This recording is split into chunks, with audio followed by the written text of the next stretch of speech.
სახელითა მამისათა და ძისათა და სულისა წმინდისათა. მუდამ უნდა გვახსოვდეს თუ რა გვწამს და რა პასუხისმგებლობის წინაშე დგავართ. მუდამ უნდა სულიერად შეიძლება ასე ეთქოს ტონუსშიც კი ვიყოთ. იმიტომ რომ ისეთი რამ მოიმოქმედა ღმერთმა ჩვენთვის ადამიანებისათვის, რომ შეუძლებელია რომ ადამიანს თუ ეს კარგად გაცნობიერებული აქვს, თუნდაც ერთი წამის ყოფაში დაავიწყდეს. თავად სამყაროა მშვენიერი, თავად ყოფიერებაა მშვენიერი, თავად ღმერთის ყოფიერება, ღმერთის არსებობაა დიდებული, გონება მიუწვდომელი, თავისი დიადით შემაძრწუნებელი და ასევე მშვენიერი. რომც არ მოიმოქმედებინა ის ღმერთს, რაც მოიმოქმედა, ისედაც დიდებული იქნებოდა ეს სამყარო და ისედაც მუდამ აღფრთოვანების მიზეზი გვექნებოდა ჩვენ თუ მართლაც გონიერი მოაზროვნე არსებანი ვართ და ვართ ასეთები. მაგრამ მას შემდეგ რაც გავაცნობიერეთ თუ ღმერთმა ჩვენთვის რა მოიმოქმედა, ეს უაღრესად დიდი პასუხისმგებლობის წინაშე გვაყენებს და ამას ადამიანური ბუნება როგორც ასეთი ვერ უძლებს. ადამიანს არ შეუძლია ამის გაძლება. ამიტომაც არის რომ ჩვენ ბევრი მაგალითი გვაქვს იმისი, როგორც წარსულში აწყვოში, რომ როგორც კი ქრისტეს სახელს ახსენებდნენ, როგორც კი წირვაზე იდგნენ და ღვთისმსახურება იწყებოდა, ადამიანები ცრემლად, წმინდანები, მოღვაწენი დიდი ცრემლად იღვრებოდნენ. შეიძლება რომელიმე თქვენგანს გამოუცდია კიდევაც ეს, თუ როგორ აჩვილებს გულს ქრისტეს ხსენებაც კი. სამწუხაროდ ჩვენი გაქვავებული გული ამას ხშირად ვერ გძნობს, ან საერთოდ თუ გძნობს, მაგრამ ლოგიკურადაც რო ვიფიქროთ, რომ გაიაზროს შენმა გულმა, გონიერი გული თუ გაქვს, რომელსაც აზროვნება შეუძლია, ოღონ არა აზროვნება ალა ლოგიკური თვალსაზრისით, არამედ კიდევ უფრო მეტად სიღრმისეულად და საიდუმლოებრივად, როგორ გაუძლებს გული და როგორ არ დაიღვრება, რაც დაიღვრება ცრემლად, როდესაც აცნობიერებ, რომ სამყარო შემოქმედი შენთვის ჯვარს ეცვა და შენთვის მოკვდა. და მეორეს მხრივ ეს გასაგებია, ერთის მხრივ ეს ერთი დიდებულება და მეორეს მხრივ ჩვენი ობიექტური მდგომარეობა, რა მდგომარეობაში ჩვენ მიმყოფებით, დაცემულ ბუნებას გულისხმობ ჩვენსას, ესეც მოცემულობაა. აი ერთგვარი საოცარი კონტრასტია, რაღაც უმძიმეს მდგომარეობაში ვართ. ერთის მხრივ ჩვენში ჩარჩენილი აზროვნების უნარი და თავისუფლების ამ ყველაფერს იაზრებს, რასაც ეხან გესაუბრებოდი და მეორეს მხრივ იმასაც იაზრებს, რომ სინამდვილეში ეს კი არის ობიექტური სინამდვილე, მაგრამ ამ ობიექტურ სინამდვილეს როგორ ვარ გამიჯნული, სადღაც შორსა ვარ, ჯოჯოხეთის სიღრმეებში ვარ, მოცილებული ვარ ამ ყველაფერს, მინდა მასთან ყოფნა ამ დიდებულებასთან, მაგრამ ვერ ვახერხებ. და ვერ ვახერხებ არა ის რომ ვიღაცა ხელს მიშლის, არამედ ეს ხელის შემშლელიც მე ვარ. ჩემი დაზიანებული ბუნება, ჩემი ეგოიზმი, ჩემი შური, ჩემი პატივმოყვარეობა, ჩემი სიამაყე, ჩემი დავიწყება, სულ რომ ვივიწყებ იმ დიდებულებას, რასაც წეგან საუბრობდი. და აი ამიტომაც არ უნდა გაგვიკვირდეს, როცა პავლე მოციქული კოლასელებს მიმართავს და ჩვენ დღეს ავიკითხეთ ეს, მაგრამ ამით ხო ჩვენ მოგმართავს ყველას, აი ასეთ სიტყვებს ამბობს: გამუდმებით ვლოცულობთ თქვენთვის და შევთხოვთ ღმერთს. არა ის რომ ლოცვებში გიხსენებთ, არამედ გამუდმებით. პავლე მოციქული როგორც მადლის ჭურჭელი, როგორც რჩეული ჭური, როგორც განსაკუთრებულად ახლო მყოფი ადამიანი ღმერთთან, რომელსაც სულ შიგნით მისტიკურ სიღრმეში მართლა ზეცა ქონდა, როგორც ისააკასური ამბობს, ზეცა ქონა თავის თავში და ზეცა იყო მასში ჩაღვრილი, შეიძლება ასე ითქვას, რომელიც ჭეშმარიტად მეგობარი იყო ღვთისა, მოწაფეც იყო, მისი საქმის გამგზელებელიც იყო, შვილიც იყო, უდიდესი კადნიერება ქონდა მის სიტყვას და მის ლოცვას, აი ესეთი კადნიერებით ახსავსე, კეთილი კადნიერებით ახსავსე ღვთის წინაშე დიდი მოციქული ლოცულობს მისი სამწყსოსთვის, რომელიც რა თქმა უნდა ჩვენც ვართ, აგერ დღეს 21 საუკუნეში გვახსენებს ჩვენ იმდენად რთულია ჩვენი მდგომარეობა, რომ ჩვენ არათუ უბრალოდ მეოხება გვჭირდება, ანუ ლოცვა, არამედ გამუდმებული მეოხება, გამუდმებული ლოცვა გვჭირდება, ამიტომაც ამბობს, გამუდმებით ვლოცულობთ თქვენთვის და შევთხოვთ ღმერთს. თან მრავლობითში ამბობს, ვლოცულობთ და შევთხოვთ და აქ რა თქმა უნდა მოვიაზრებთ დას და დას წმინდანებისას, რომელსაც ჩვენ ყოველთვის ვთხოვთ, როცა ვამბობთ, რომ ლოცვითა წმინდათა მამათა ჩვენთა უფალო იესო ქრისტე ღმერთო ჩვენო შეგვიწყალენ ჩვენ. და რას შესთხოვს და რისთვის ლოცულობს და რას შესთხოვს ჩვენთვის პავლე მოციქული და შემდეგ არის ის დიდებული სიტყვები, რომელსაც ახლა ჩვენ წავიკითხავთ, თუ რა სურს პავლე მოციქულს რომ ჩვენში რეალიზდეს.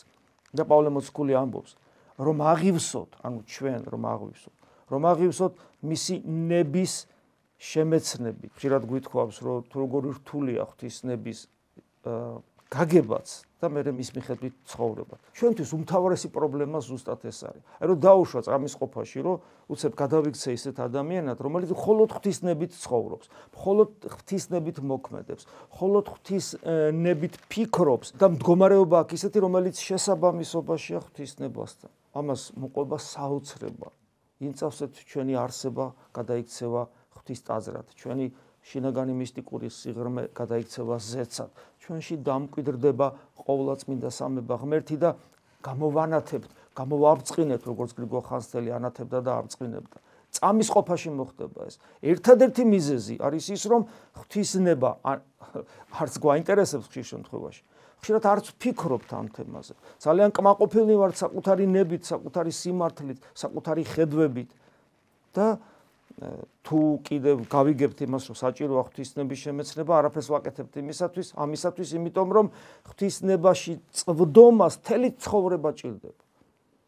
მთელი ცხოვრება ჭირდება, თუ არ ვთქვი, ისააკასური ამბობს, რომ სიცოცხლის ბოლომდე უნდა გქონდეს ეს მეცადინეობა, რომ ჩავწვდეთ ღვთისნებას რა უნდა ღმერთს და შესაბამისად ვიცხოვროთ.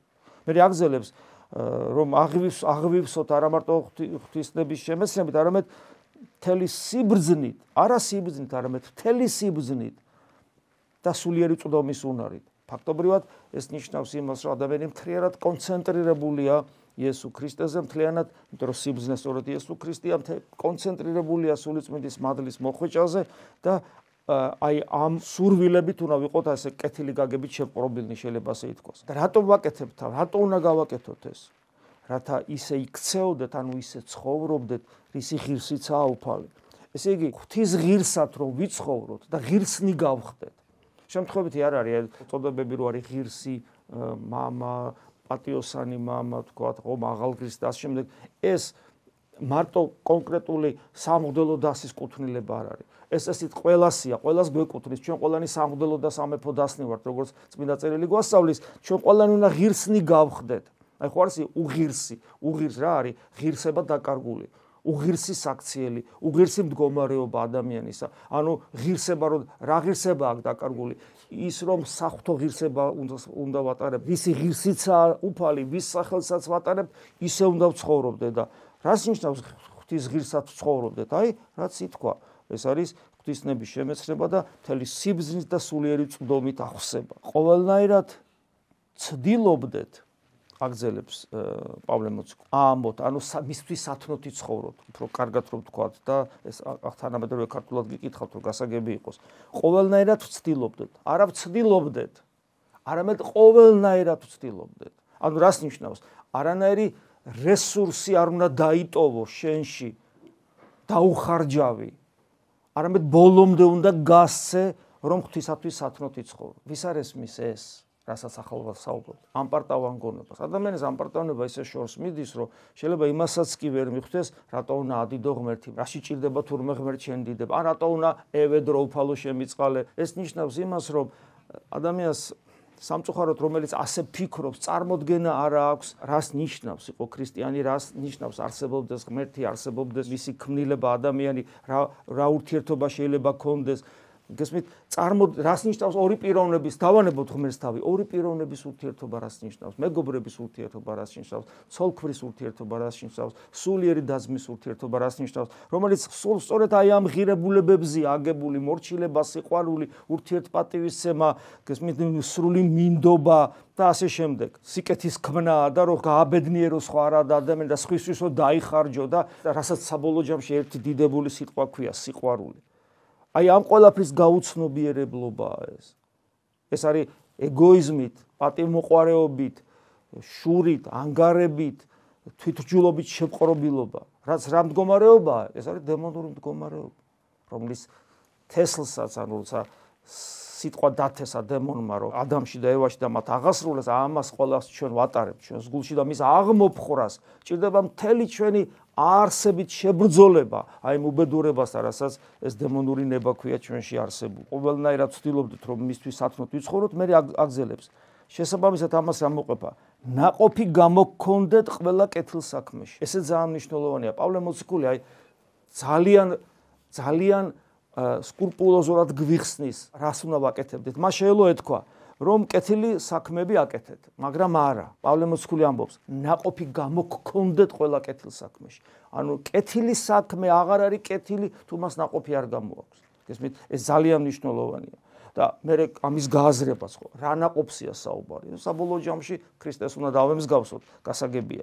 მაგრამ აი ეს სიტყვათა წყობა, რომ არა კეთილი საქმე, არამედ ნაყოფი გამოგქონდეს ყველა კეთილ საქმეში და აგზელებს და იზრდებოდეთ ღვთის შემეცნებით.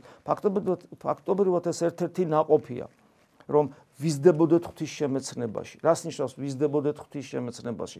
ღმერთთან კომუნიკაცია უფრო და მეტად ძლიერი და ღრმა უნდა იყოს. საერთოდ ეს არის მარადიული სიცოცხლე, ხო, უფლის განმარტებით რა არის მარადიული სიცოცხლე? ვიცნობდეთ ღმერთს. ეს არის ღვთის შემეცნება. ღვთის შემეცნება, კიდევ ვიმეორებ, ეს არის პიროვნება ადამიანის შემეცნება, პიროვნება ღმერთისა. ორი პიროვნების შემეცნება. ჩვენ წმინდა წერილის მიხედვით ვიცით, რომ ღმერთისა და ადამიანის ურთიერთობა ჯერ კიდევ ძველი აღთქმიდან, ხო, იგივე ქებათა ქებაში, ქორწინებას ადრის. წმინდა წერილის მიხედვით ღმერთისა და ადამიანის ურთიერთობა შედარებულია ქორწინებას. ქორწინება როგორც სიმბოლო ღმერთისა და ადამიანის ურთიერთობისა და მე პავლე მოციქული სხვანაირადაც განიხილავს ღმერთისა და ადამიანის, ანუ ეკლესიისა და ქრისტეს ურთიერთობა, როგორც ასევე სიმბოლო ქორწინებისა. და რა არის ქორწინება? ქორწინება ეს არის ორი ადამიანის ერთობა, ორი პიროვნების ერთობა, სადაც მესამე არ მონაწილეობს. ეს ერთობა არის გონება მიუწვდომელი ერთობა ორი პიროვნებისა, რომელიც თან სხვადასხვაა და თან მთლიანად ერთი ხდება. აი ეს არის ქორწინება და ეს არის ღმერთისა და ადამიანის ურთიერთობის უმაღლესი მწვერვალი, ერთობა ღმერთისა და ადამიანის, სადაც მესამე არ მონაწილეობს. როგორ რეალიზდება ეს? ეს რეალიზდება იმ საიდუმლოებებით, რომელიც ღმერთმა მოგვიტანა. მათ შორის ზიარების საიდუმლოებაც ეს არის. ზიარება მაგას ნიშნავს. ეს არის ჩვენი სულის ქორწინება ქრისტესთან. მესამე არ მონაწილეობს. ასევე ეს რეალიზდება იმ საიდუმლოებაში, რომელსაც ლოცვა ქვია, რომელიც ზოგს ვერ გაუგია რას ნიშნავს და უარყოფს. რა არის ლოცვა? ლოცვა ის კი არ არის ღმერთს რაღაცას ვთხოვ, ღმერთმა რაღაცა არ იცის, არამედ ლოცვა ეს არის მისტიკური ინსტრუმენტი, საიდუმლო ინსტრუმენტი ღმერთთან კავშირისა, ღმერთთან ქორწინებისა შეიძლება ასე ითქვას. როცა ეკლესია, ეს ტერმინია საღვთისმეტყველო, ეკლესია როგორც ზალი უფლისა. როცა მესამე არ მონაწილეობს და ჩვენ ყველა ვიცით ეს მესამე რა არის. რა არ გვილოცია თუ რა არის? ვლოცულობ და რა ხდება? მესამე მოდის. რა არის მესამე? ეს ჩვენი აზრები, ეს ჩვენი გონება, გულის სიტყვები, რომელიც შეიძლება საერთოდ დასვენებული ყავდე და როგორც კი ლოცვას დაიწყე.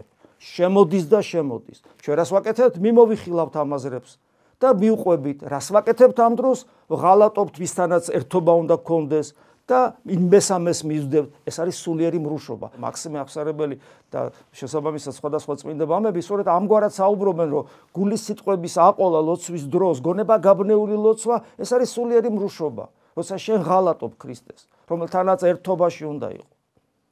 და ღვთისადმი სიყვარული ვლინდება გონება გაუბნეველ ლოცვაში.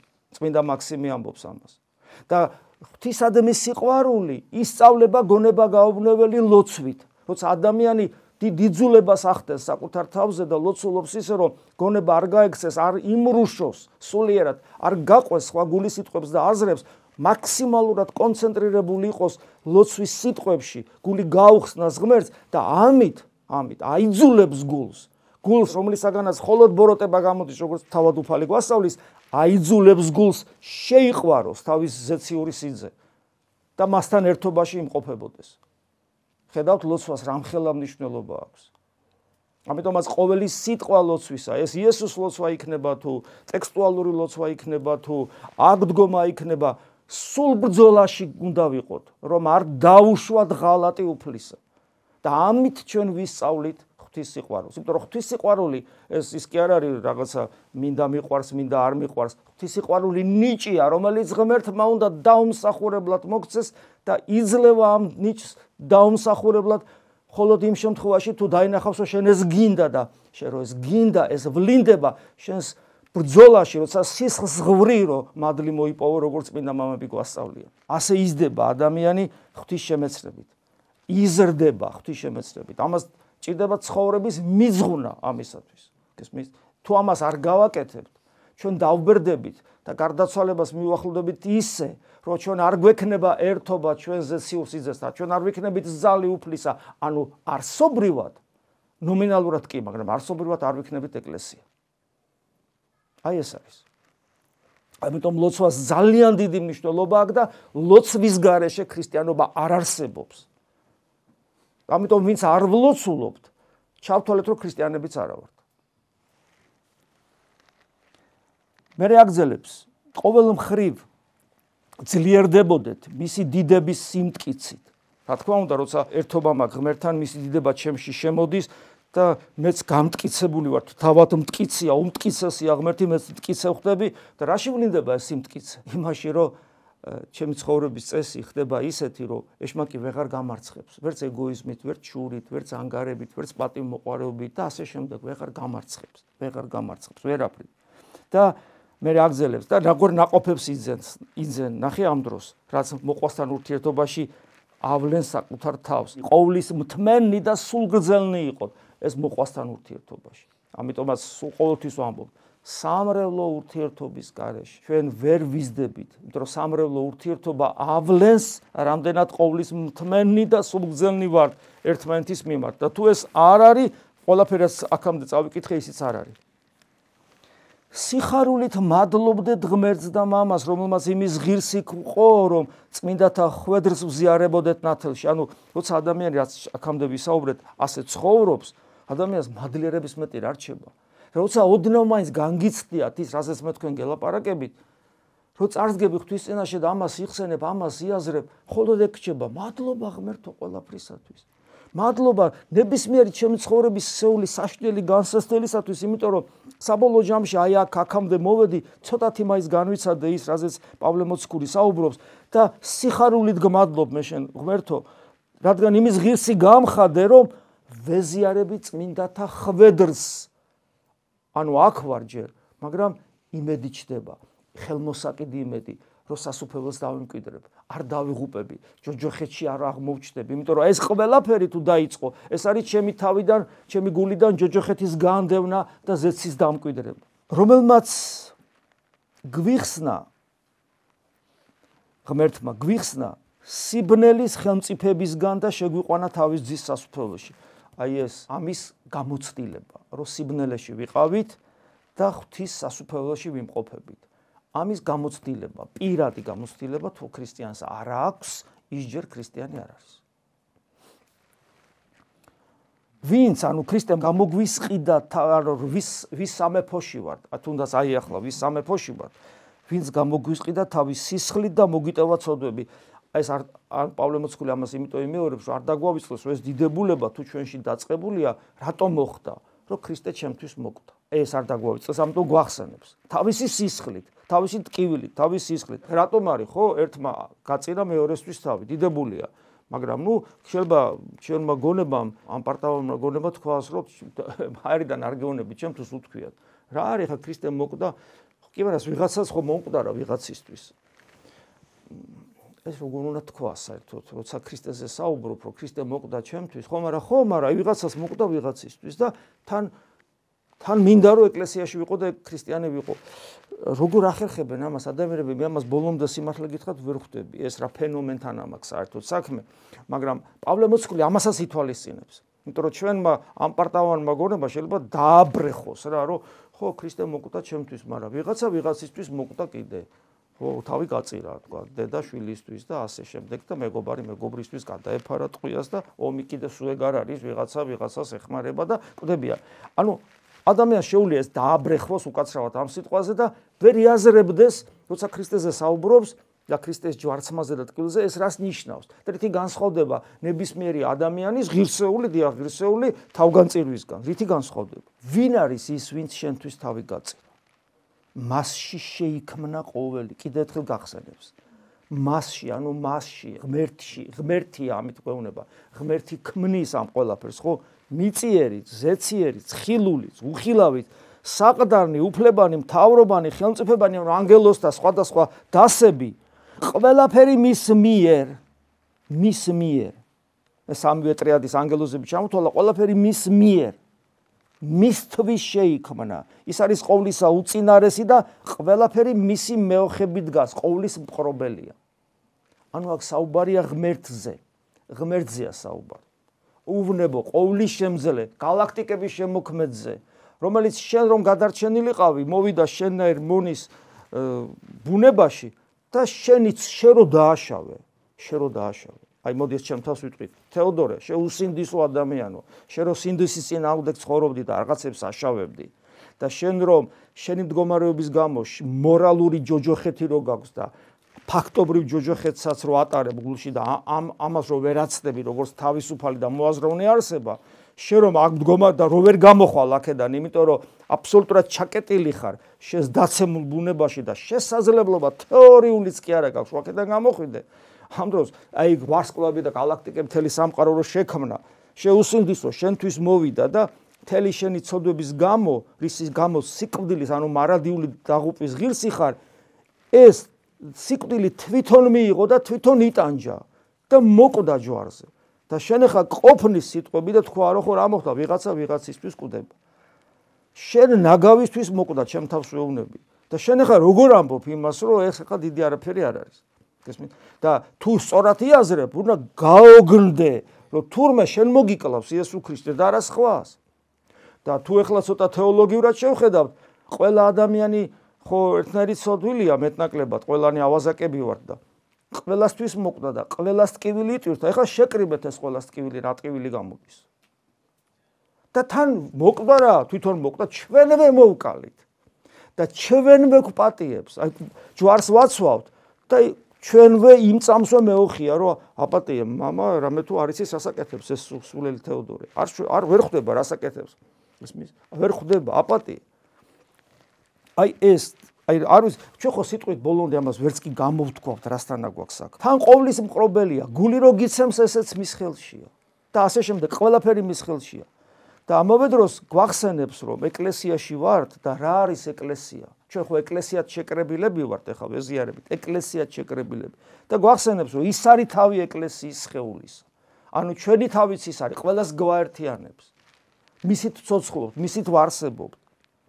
და ამავე დროს კიდე გვახსენებს, რომ პირშომკვდართაგან, რათა ყველაფერში პირველობდეს. პირშომკვდართაგან ნიშნავს იმას, რომ ის მოკვდა და ნუ გეშინია, მოკვდა და აღდგა. და ის მკვდარია, რომელიც აღდგა და შენც აღდგები, იმიტომ რომ პირველია ის მკვდართაგან, რომელიც აღდგა და შენ რაღაც მისი ნაწილი ხდები, შენც აღდგები. ანუ სიკვდილშიც გამოყვა, ჯოჯოხეთშიც მოყვება, ყველგან მოყვება, საფლავშიც მოყვება, იმიტომ რომ საფლავშიც დაიდო და როგორც ის აღდგა საფლავიდან, შენც აღდგები საფლავიდან. ანუ ყველგან მოყვება. ღმერთი ვინც შექმნა სამყარო და ესე თითოეული ადამიანისათვის არის მოცლილი, მოდი ესე ვთქვა. თითოეული ადამიანისათვის. კეთილინება მამამ, რომ მასში დამკვიდრებულიყო მთელი სავსება. ამ შემთხვევაში მთელი სავსებაში გულისხმობს არა მარტო შენ თეოდორე, არამედ თითოეული ჩვენგანი. დაწყებული ადამიანიდან დამთავრებული ბოლო ადამიანამდე, ანგელოზები, მთელი მატერიალური სამყარო, ყველაფერი მისი სხეულის, მისი უწმინდესი სხეულის გაგრძელება, ყველაფერმა მასში მოიყარა თავი. ეს მისტიკური კავშირი ქრისტეს ადამიანური განხთობილი ბუნებისა, რომელიც ჰიპოსტასურად პირველად არის შეერთებული ძე ღმერთთან, ანუ ეს რას ნიშნავს? ადამიანი, რომელიც დადიოდა, ჭამდა, სვავდა, პატარა ბავშვი იყო, დაიბადა და შემდეგ და galaktikების შემოქმედი ერთდაიგივე პიროვნება და ის ადამიანური ბუნება თავის თავში მოიცავს მთელ სამყაროს. აი ესე ინება ღმერთმა, კეთილი ინება მამამ, რომ მასში დამკვიდრებულიყო მთელი სავსება, მთელი სისავსე ქმნილი სამყაროსი. იმიტომ რომ ყველაფერი განიღმრთობა, ყველაფერიგან როგორც პავლე მოციქული ამბობს, ყველა ქმნილება კნესის და ელოდება იმ გამოხსნას, მათ შორის ანგელოზები, ყველაფერი მასშია, რატომ არის მასში, რომ მისი მეშვეობით შემოერიგებინა ყველაფერი, რადგან შეიერთა თავის პიროვნებაში ადამიანური ბუნება, მასში მოაქცია ყველაფერი მისტიკურად, რომ ყველაფერი თავის თავში შემოერთებინა, რომ ღმერთი იყოს ყველგან, თავის სიდიადით, თავის დიდებულებით, რომ ამ ხრწნად და დროებით სამყაროს სრული უკვდავება მიეცეს და ღმერთის დარი უკვდავება მიეცეს და მარადიულად იარსებოს და იყოს და ამ ყველაფერში კიდე ადამიანს განსაკუთრებული ადგილი აქვს, ის ხდება მემკვიდრე ღმერთისა, ანუ უმაღლესი ქმნილება და გვირგვინი და მისი მეშვეობით ესე შემოერიგებინა ყველაფერი და მისი ჯვრის სისხლით, ანუ ქრისტეს ჯვრის სისხლით, იმიტომ რომ აი ამ ყველაფერში მთავარი განფუჭებელი, ვინც აფუჭებს გონიერი და თავისუფალი არსება, ესენი არიან ადამიანები, რომლის დაცემამაც განაპირობა ამ ყველაფრის აი ეს პრობლემურობა, რაც არსებობს სამყაროში და გვახსენებს კიდევ ერთხელ, რომ ქრისტემ თავისი ჯვრის სისხლით დააცხრო ყველაფერი მიწიერის და ზეციერის, ანუ ფაქტობრივად და სხვადასხვა ამ თემაზე სხვადასხვანაირად საუბრობს პავლე მოციქული სხვადასხვა წერილებში და ფაქტობრივად ამბობს, რომ შეირიგა საკუთარ თავში, შეარიგა ყველანი საკუთარ თავში.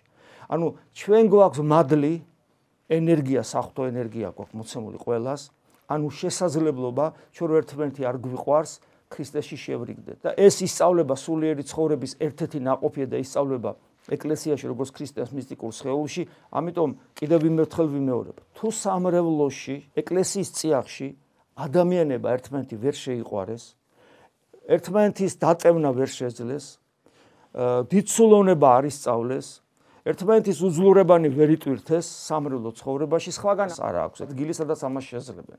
იმიტომ რომ აქ ჩვენ მორალური მოწოდება კი არა გვაქვს ღმერთისგან, რომ აბა ერთმანეთი გიყვარდეთ.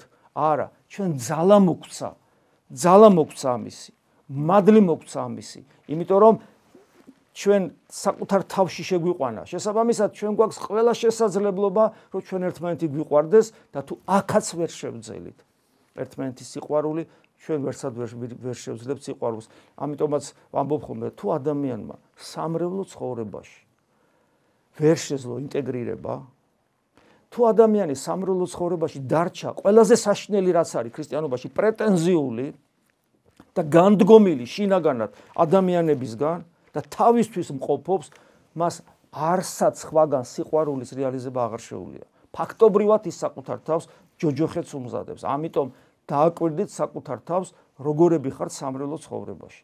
რამდენად ტვირთულობთ ერთმანეთს. თქვენ არა გაქვთ ვალდებულება სხვების გამოსწორების, არა გაქვთ უფლება სხვების განკითხვის. თქვენ მხოლოდ ერთი ვალდებულება და უფლება გაქვთ გიყვარდეთ ერთმანეთი და დაიტიოთ ერთმანეთი ნებისმიერი მიზეზის და მიუხედავად. ასე ვსწავლობთ ჩვენ ვიყოთ ქრისტიანები. სხვაგან ამის საშუალება ადამიანს არ აქვს ეკლესიის გარეთ. ასე რომ შეგვეწიო სუფალი და ეს პავლე მოციქულის ეს სიტყვები, რომ გამუდმებით ლოცულობს ჩვენთვის და შესთხოვს ღმერთს, იმიტომ რომ ეს ყველაფერი რაც ჩამოვთვალეთ ადამიანისათვის შეუძლებელიც კია, იოლი რა თქმა უნდა არ არის, მაგრამ ამის გარეშეც ქრისტიანობა არ არსებობს, ჩვენი საკეთებელია ეს და როგორც კი ამის კეთებას ვიწყებთ ღმერთი ჩვენთან არის და ამიტომ პავლე მოციქული მთელი არსებიდან მასთან ერთად წმინდათა უამრავი დასი მეოხია ჩვენი, რომ ჩვენ ეს ღვაწლი ღირსეულად გავიაროთ, ღირსეულად მიუახლოვდეთ ჩვენი პირად გარდაცვალებას, რომ მერე მარადისობაში სულ უფალთან ერთად ვიმყოფებოდეთ. ამინ. მადლი უფლისა ჩვენისა იესო ქრისტესი და სიყვარული ღვთისა და მამისა და ზიარება სულისა წმინდისა იყოს თქვენ ყოველთა თანა. ამინ.